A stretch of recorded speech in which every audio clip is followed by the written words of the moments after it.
The last thing Commander Hale asked me was a simple question. What was that thing? I stared silently toward the place where the corridor had existed, toward the darkness where the impossible vessel had vanished, then answered honestly, a survivor. The words lingered between us. Commander Hale looked back toward the stars beyond the viewport. Neither of us spoke for several moments, because some answers only create larger mysteries. The Federation cruisers were damaged, scattered, alive. Recovery teams were already searching the outer sector for missing vessels and debris. For them, the crisis was ending. For me, it was only beginning. The horizon drifted quietly near the edge of the silent sector, while Federation ships slowly withdrew toward safer systems. Theta 6 was gone. The unfinished pathway had collapsed. The ancient vessel had vanished. Everything suggested the danger had passed. Everything except the horizon. The ship felt uneasy. I could feel it through the deck beneath my feet. A low vibration, almost like anticipation. The horizon had crossed forgotten galaxies, survived dying stars, passed through regions no civilization had mapped. When the ship became nervous, I paid attention. Hours passed. The stars settled. Subspace stabilized. The sector grew quiet. Then the signal arrived, not through communications, not through Federation channels, directly through the horizon itself. Every display in the cockpit flickered simultaneously. Ancient symbols appeared across the screens. Symbols older than the Federation, older than the Romulans, older than almost every civilization still alive.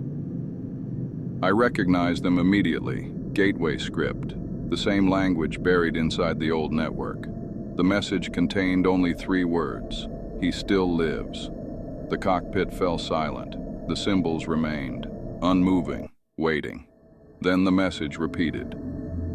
He still lives.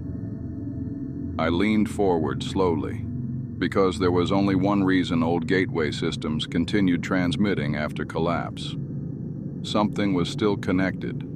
Something was still listening. The symbols disappeared.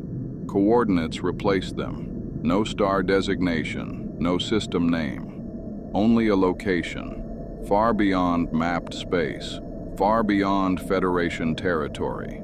A region most navigational systems considered empty. But empty places rarely stay empty forever.